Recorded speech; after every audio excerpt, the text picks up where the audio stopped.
അപ്പോൾ നമുക്ക് 25ാമത്തെ ക്വസ്റ്റ്യൻ നോക്കാം. അതിങ്ങനെ പറയുന്നു,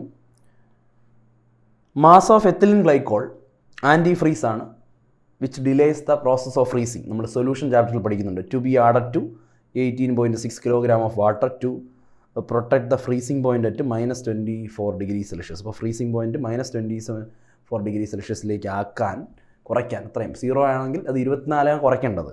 അപ്പോൾ ഡെൽറ്റ TF പറഞ്ഞിട്ടുണ്ട്, molecular mass in grams, ethylene glycol 62 എന്ന് പറഞ്ഞിട്ടുണ്ട്, KF ഫോർ വാട്ടർ പറഞ്ഞിട്ടുണ്ട്.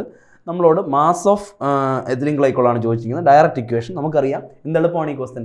NCERT ബുക്കിൽ കോളിഗേറ്റീവ് പ്രോപ്പർട്ടിയിൽ ഡയറക്റ്റ് പറയുന്ന ഇക്വേഷനാണ്.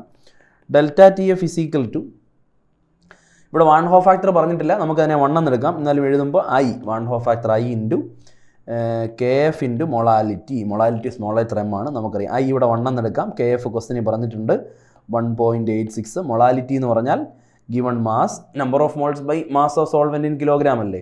മോളിക്കുലർ മാസ് എത്ര? 62 ഇൻറ്റു പിന്നെന്താണ് mass of solvent in kilogram 18.6 ആണ്. അപ്പോൾ ഡെൽറ്റ TF നമുക്ക് 24 എന്നെടുക്കാം. ഡിഫറൻസ് ഇൻ ടെമ്പറേച്ചർ 24 ആണ്. ഇവിടെ മൈനസ് വന്നിരിക്കുന്നു. 0യും -24 തമ്മിലുള്ള ഡിഫറൻസ് 24 അല്ലേ. അപ്പോൾ നമുക്ക് W ഈസി ആയി കണ്ടുപിടിക്കാം.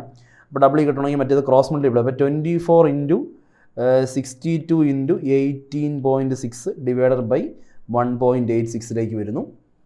ഏകദേശം 14.8 കിലോഗ്രാം എന്ന് പറഞ്ഞൊരു അപ്രോക്സിമേറ്റ് ആൻസറിലേക്ക് എത്തുന്നു. അപ്പോൾ നമുക്ക് approximate answer 15 kilogram. So 15 is the right answer. 15 kilogram എന്നതിലേക്ക് എത്താൻ പറ്റും. Very very important. അപ്പം ഡയറക്റ്റായിട്ടൊരു ക്വസ്റ്റ്യനാണ്, ഈസി ആയിട്ട് എത്താം. ഇവിടെ നമ്മൾ 1/2 ഫാക്ടറിനെ 1 എന്നെടുക്കാം. അതിവിടെ കൊടുക്കണ്ട, ഇവിടെ 1/2 ഫാക്ടറിനെ കുറിച്ച് പറഞ്ഞിട്ടില്ല. അപ്പോൾ നമ്മൾ ഒന്നും പറഞ്ഞിട്ടില്ലെങ്കിൽ I = 1 എന്നെടുക്കുക.